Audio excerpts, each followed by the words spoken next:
Hello friends, आरंभ career academy या YouTube चॅनलवर तुमचे स्वागत आहे। मी कांचन साफल्य या लेक्चर सिरीज अंतर्गत महाराष्ट्राचा भूगोल हा विषय शिकवत आहे। तर बघा, आपण ओळख महाराष्ट्राची पासून या लेक्चर सिरीजला सुरुवात केली आहे। तर आपण मागच्या लेक्चरमध्ये कोकणातील नदी प्रणालीपर्यंतचा टॉपिक बघितला आहे। आज आपण महाराष्ट्रातील संसाधने व जलसिंचन हा टॉपिक बघत आहोत। तर बघा, महाराष्ट्रात जे जल उपलब्ध आहे, जल म्हणजेच पाणी, त्या उपलब्ध पाण्याचे दोन प्रकार असतात, म्हणजे दोन ठिकाणी ते पाणी साठवलेलं असतं। एक असतं भूपृष्ठावर आणि एक असतं भूगर्भात। भूपृष्ठावर म्हणजेच ओढे, नदी, नाल्या हे जे पाणी वाहून आणतं ते पाणी एका कुठेतरी तलाव किंवा सरोवराच्या माध्यमात साठवलं जातं किंवा धरणाच्या माध्यमात ते पाणी साठवलं जातं, त्याला म्हणतात भूपृष्ठीय जल। व भूगर्भ म्हणजे विहिरी, कूपनलिका यासारख्या साधनांमध्ये जे पाणी असतं त्याला म्हणतात भूगर्भीय जल। तर बघा, इथे आपण सिंचनाचा अभ्यास करत आहोत, म्हणजे पाणी किंवा जलसिंचन। ठीक आहे, पाणी किंवा जलसिंचन। तर महाराष्ट्रातील जलसिंचनाची क्षमता किती आहे? तर 71 लाख हेक्टर। ठीक आहे, जलसिंचन क्षमता किती? 71 लाख हेक्टर। ठीक आहे, तर त्यातील भूपृष्ठीय जल किती? तर ते आहे 53 लाख हेक्टर आणि भूगर्भीय जल किती? तर ते आहे 18 लाख हेक्टर। ठीक आहे, म्हणजे महाराष्ट्रात अवेलेबल असलेले किंवा उपलब्ध असलेले जलसिंचन क्षमता 71 लाख हेक्टर एवढी आहे। त्यातील भूपृष्ठीय जल सिंचन क्षमता आहे 53 लाख हेक्टर व भूगर्भीय जलसिंचन क्षमता आहे 18 लाख हेक्टर। ठीक आहे, तर बघा, पुढे आपण बघूया महाराष्ट्रातली जी शेती आहे की म्हणजेच कृषी, ती 83% कृषी ही पावसाच्या पाण्यावर अवलंबून आहे। किती? 83% कृषी ही पावसाच्या पाण्यावर अवलंबून आहे। तर 17% कृषी ही जलसिंचनावर अवलंबून आहे। ठीक आहे, जलसिंचन म्हणजे काय? तर बघा, जलसाधनातील पाण्याचा उपयोग त्यावेळी केला जातो ज्यावेळी पिकाला नैसर्गिकरित्या गरजे इतका पाण्याचा पुरवठा उपलब्ध होत नाही, म्हणजेच कृत्रिमरित्या पाण्याचा पुरवठा केला जातो। कसा? कृत्रिमरित्या केला जाणारा पाणी पुरवठा म्हणजे काय? जलसिंचन।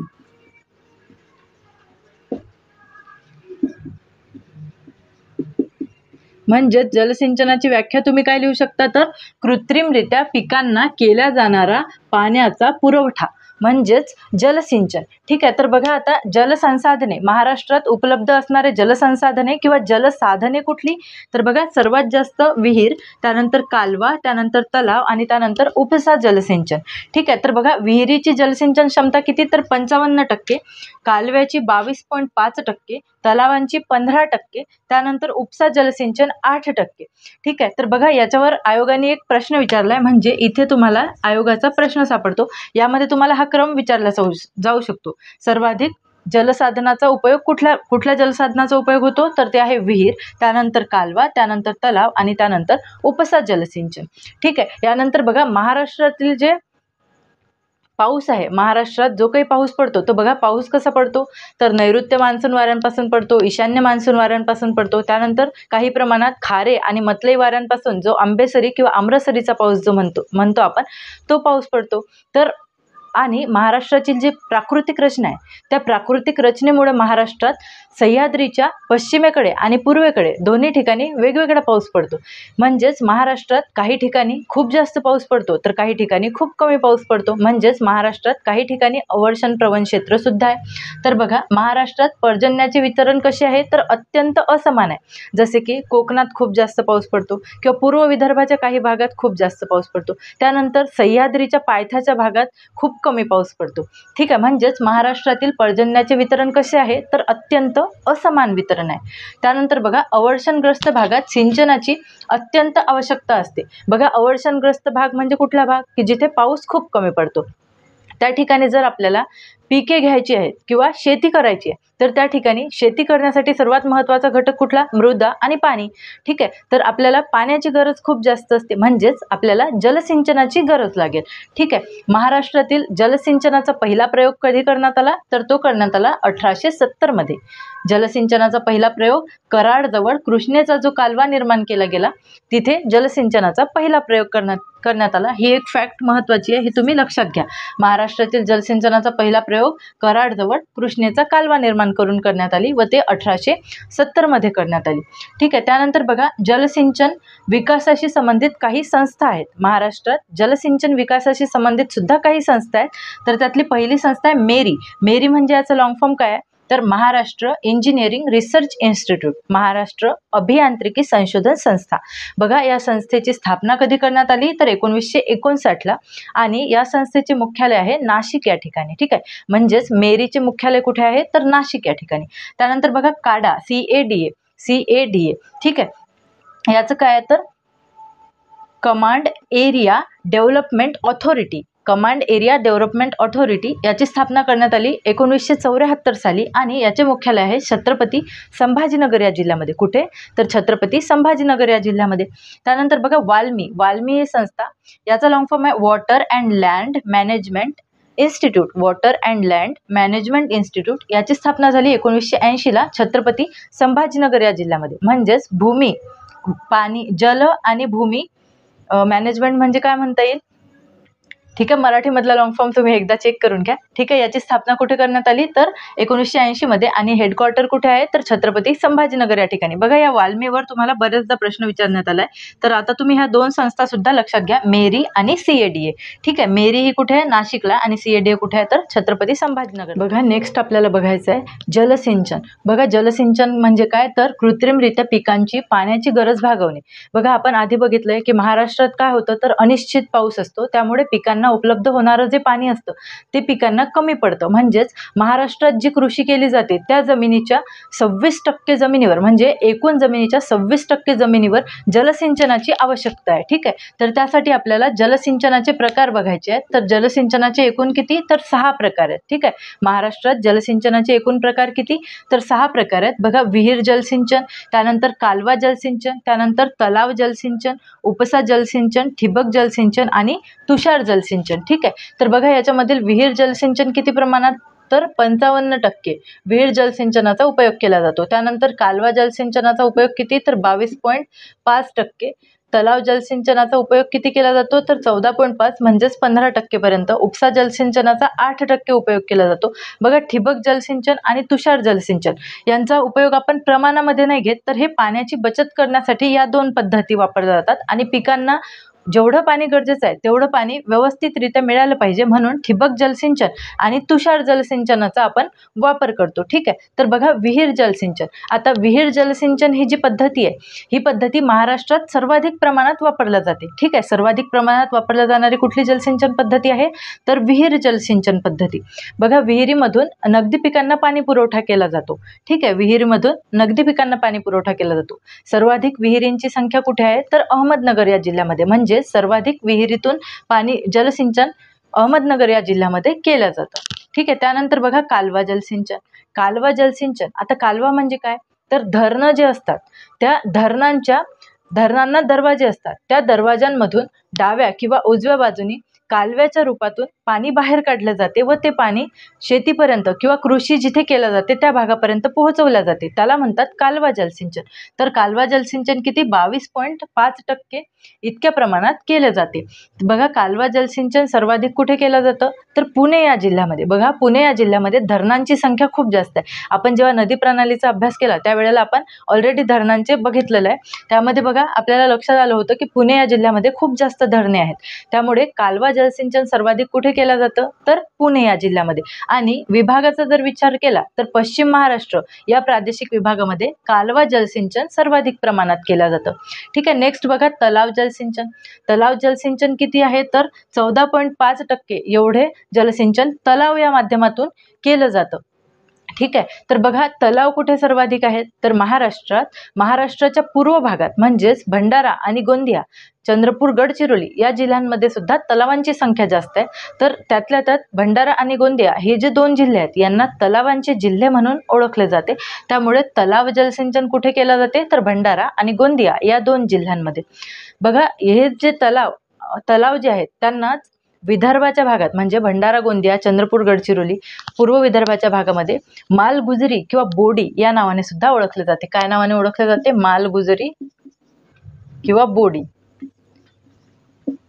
ठीक आहे. हे 2 नावं लक्षात ठेवा. तलावची माहिती आहे ही मालगुजरी किंवा बोडी सुद्धा म्हटलं जाते. कशाला? तलावांना. विदर्भातील तलावांना मालगुजरी किंवा बोडी असे सुद्धा म्हटलं जाते. त्यानंतर बघा उपसा जलसिंचन. उपसा जलसिंचन किती प्रमाणात केले जाते? तर 8 प्रमाणात केले जाते. उपसा जलसिंचन सर्वाधिक कुठे केले जाते? तर उपसा जलसिंचन महाराष्ट्राच्या वायव्य भागामध्ये केले जाते. ठीक आहे. उपसा जलसिंचन 8% एवढ्या प्रमाणात केले जाते. त्यानंतर बघा ठिबक जलसिंचन आणि तुषार जलसिंचन. आता हे जे ठिबक जलसिंचन आहे हे पॉलिथिनच्या ज्या काही नळ्या असतात, ठीक आहे, पॉलिथिनच्या नळ्या असतात, त्या नळ्यांमधून थेंबाथेंबाने पाणी पिकांच्या मुळांना दिल्या जाते. या पद्धतीमध्ये बघा पाण्याची बचत किती होते? तर 30 ते 70% पर्यंत पाणी बचत होते. ठीक आहे. 30 ते 70% पर्यंत पाणी बचत होते व उत्पन्नात वाढ सुद्धा होते. ठीक आहे. पाणी बचत झाल्यामुळे डायरेक्टली मुळांना पाणी मिळते. तर उत्पन्न वाढ किती होईल? तर 15 ते 20%. पाणी बचत 30 ते 70% आणि उत्पन्नात वाढ 15 ते 20%. हे शक्य कशामुळे होईल? तर ठिबक सिंचनामुळे. बघा ठिबक सिंचन ही जी पद्धत आहे, ही पद्धत ज्या पिकांच्या मुळांना पाण्याची गरज असते, जसे की फळपिके जसे की पेरू, द्राक्ष, ठीक आहे, या पिकांना ठिबक सिंचनाने पाणी उपलब्ध करून दिलं जातं. ठीक आहे. ठिबक सिंचन सर्वाधिक कुठल्या जिल्ह्यामध्ये होतं? तर नाशिक या जिल्ह्यामध्ये सर्वाधिक ठिबक सिंचनाचा उपयोग केला जातो. ठीक आहे. त्यानंतर बघा तुषार जलसिंचन. आता बघा तुषार जलसिंचन जे आहे, तुषार जलसिंचनामध्ये पाणी फवाऱ्याच्या रूपांमध्ये जसं पावसाचं पाणी पडतं तशा पद्धतीने पाणी पिकांना दिलं जातं. बघा पालेभाज्या हे जे पीक आहे याच्या पानांना पाण्याची गरज असते. ठीक आहे. त्यांना नायट्रोजनयुक्त पाण्याची गरज असते. त्यामुळे हे तुषार जलसिंचनामधून जे पाणी वातावरणातून झाडांवर पडते म्हणजे फळभाज्यांवर पडते, तर त्यामध्ये नायट्रोजन मिश्रित होते.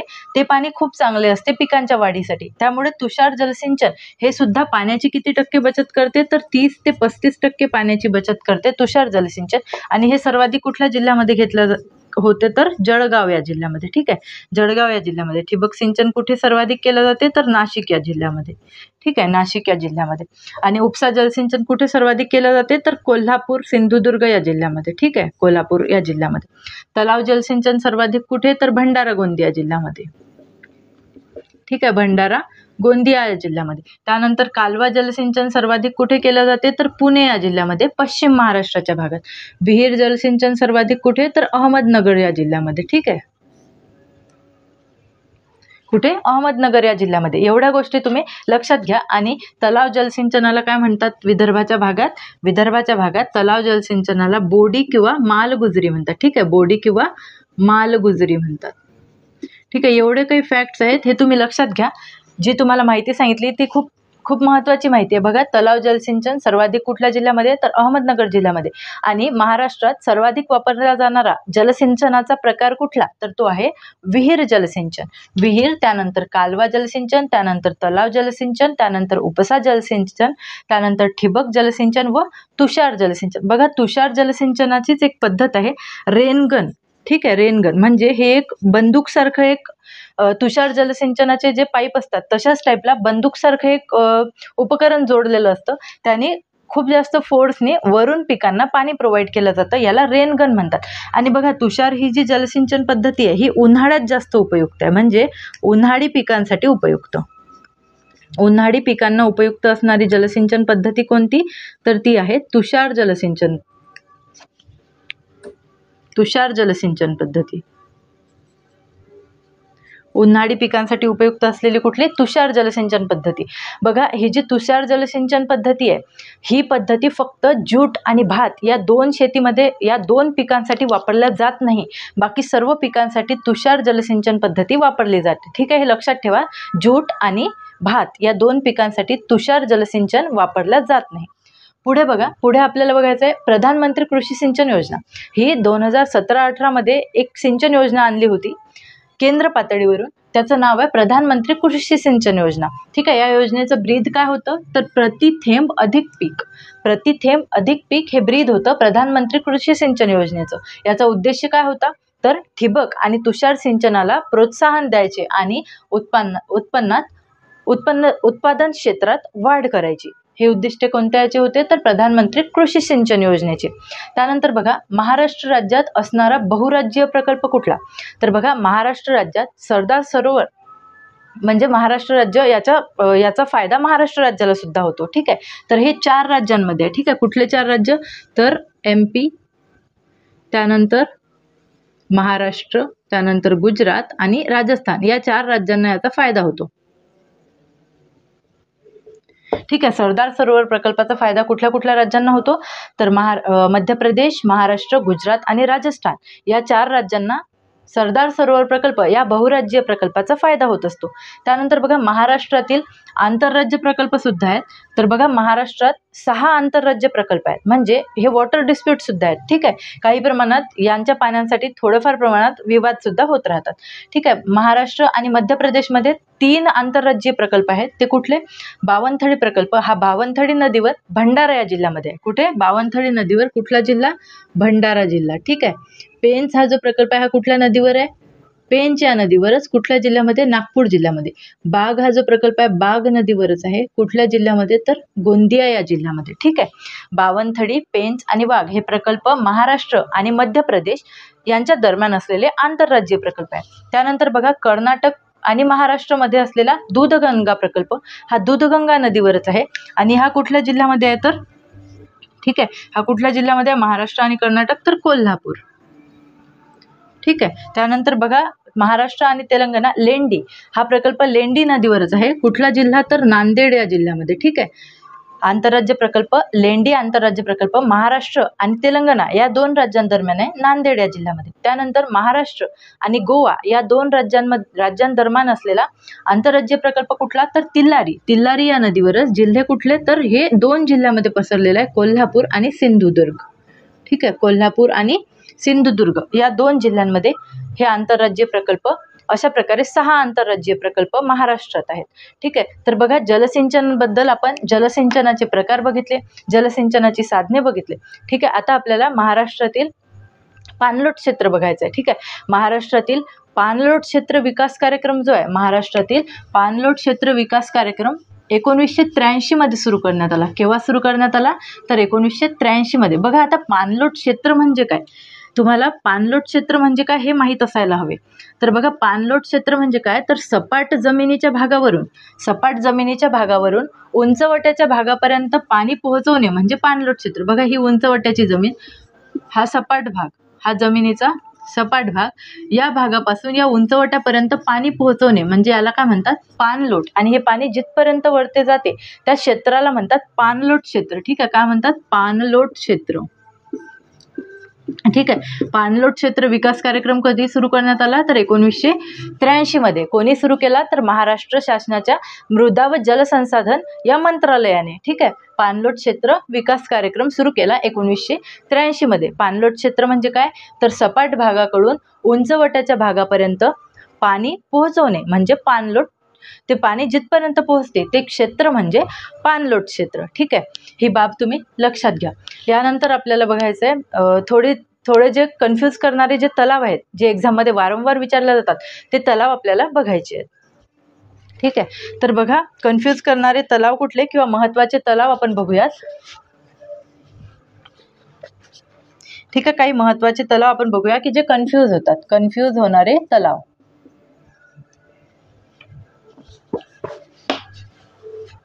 गोंधळात टाकणारे तलाव. गोंधळात टाकणारे तलाव. ठीक आहे, तर बघा पहिलं तलावाचं नाव आहे पाथरी तलाव. पाथरी तलाव. बघा पाथरी हे तालुक्याचं ठिकाण सुद्धा आहे, पण आपल्याला इथे तलाव बघायचा आहे. तर पाथरी तलाव कोणत्या जिल्ह्यामध्ये आहे? तर सोलापूर जिल्ह्यामध्ये. ठीक आहे, पाथरी तलाव कुठल्या जिल्ह्यामध्ये आहे? तर सोलापूर जिल्हा. त्यानंतर बघा आळंद तलाव. आळंद हा जो तलाव आहे हा परभणी या जिल्ह्यामध्ये आहे. आळंद तलाव कुठे आहे? तर परभणी या जिल्ह्यामध्ये. त्यानंतर बघा कळंब तलाव आहे. कळंब नावाचा तालुका सुद्धा आहे. बघा 2 जिल्ह्यांमध्ये कळंब नावाचा तालुका आहे, यवतमाळ आणि दुसरा कुठला जिल्हा? कमेंट बॉक्समध्ये सांगा. ठीक आहे, कळंब जिल्हा आहे. कळंब तलाव हा कुठल्या जिल्ह्यामध्ये आहे? तर वाशिम जिल्ह्यामध्ये. त्यानंतर बघा चिखली नावाचा सुद्धा एक तलाव आहे. बघा चिखली हे जे ठिकाण आहे हे बुलढाणा जिल्ह्यामधले एक तालुक्याचं ठिकाण आहे. तर हा जो आहे पण इथे हा काय आपला चिखली तलाव आहे. चिखली तलाव सुद्धा कुठल्या जिल्ह्यामध्ये आहे? तर वाशिम या जिल्ह्यामध्ये. ठीक आहे, चिखली तलाव कुठे आहे? तर वाशिम या जिल्ह्यामध्ये. त्यानंतर बघा चांदपूर. बघा आता चंद्रपूर नावाचा एक जिल्हा आहे जो नागपूर प्रशासकीय विभागामध्ये आहे, पण इथे चांदपूर नावाचा तलाव आहे. तर बघा हा चांदपूर तलाव कुठे आहे, तर भंडारा या जिल्ह्यामध्ये. ठीक आहे, भंडारा या जिल्ह्यामध्ये. त्यानंतर बघा एक चंद्रभागा नावाचा तलाव आहे. बघा चंद्रभागा नावाची एक नदी आपण बघितली होती. कुठल्या नदीची उपनदी आहे ती, तर अमरावती या जिल्ह्यामधून वाहणारी चंद्रभागा एक नदी होती. आणि भीमा नदीचा पंढरपूरमधला जो चंद्रकोरीप्रमाणे प्रवाह आहे त्याला सुद्धा चंद्रभागा म्हणतात. पण इथे आपल्याला चंद्रभागा तलाव विचारलाय. तर चंद्रभागा तलाव कुठल्या जिल्ह्यामध्ये आहे, तर हा आहे नागपूर या जिल्ह्यामध्ये. ठीक आहे, चंद्रभागा हा तलाव कुठल्या जिल्ह्यामध्ये आहे, तर नागपूर या जिल्ह्यामध्ये. पुढे बघा लोणी नावाचा एक तलाव आहे. लोणी तलाव हा आहे नांदेड या जिल्ह्यामध्ये. लोणी तलाव कुठे आहे, तर नांदेड या जिल्ह्यामध्ये. ठीक आहे, हे काही महत्त्वाचे तलाव आहेत, हे तुम्ही लक्षात घ्या. त्यानंतर बघा आष्टी नावाचा सुद्धा एक तलाव आहे. आष्टी नावाचा तलाव सुद्धा हा सुद्धा कुठे आहे, हा सुद्धा सोलापूर या जिल्ह्यामध्येच आहे. आष्टी नावाचा तलाव कुठे आहे, तर सोलापूर या जिल्ह्यामध्येच आहे. त्यानंतर आळंद आपण ऑलरेडी घेतलाय, परभणी जिल्ह्यामध्ये. त्यानंतर बघा परभणीमध्येच एक निवडी नावाचा तलाव सुद्धा आहे. ठीक आहे, कुठला, निवडी. निवडी नावाचा तलाव सुद्धा आहे कुठे, परभणी या जिल्ह्यामध्ये. त्यानंतर बघा हिंगोली या जिल्ह्यामध्ये सावडी नावाचा तलाव आहे. ठीक आहे, कुठला, सावडी तलाव हिंगोली या जिल्ह्यामध्ये. सावडी तलाव कुठे आहे, तर हिंगोली या जिल्ह्यामध्ये. ठीक आहे, त्यानंतर बघा बाणगंगा नावाचा एक तलाव आहे, हा आहे धाराशिव या जिल्ह्यामध्ये. ठीक आहे, त्यानंतर रामगंगा नावाचा तलाव आहे, तो आहे लातूर जिल्ह्यामध्ये. त्यानंतर दूधगंगा तलाव आहे कोल्हापूर या जिल्ह्यामध्ये. आणि चंद्रभागा हा आपण ऑलरेडी बघितलाय, हा आहे नागपूर या जिल्ह्यामध्ये. बघा मन्याड नावाचा एक तलाव आहे, तो आहे नांदेड या जिल्ह्यामध्ये. ठीक आहे, कुठला, मन्याड नावाचा एक तलाव आहे, तो आहे नांदेड या जिल्ह्यामध्ये. आणि मन्यार्डे नावाचा सुद्धा एक तलाव आहे, तो आहे जळगाव या जिल्ह्यामध्ये. ठीक आहे, मन्यार्डे नावाचा एक तलाव आहे, तो आहे जळगाव या जिल्ह्यामध्ये. बघा आता एवढी आपण माहिती बघितली.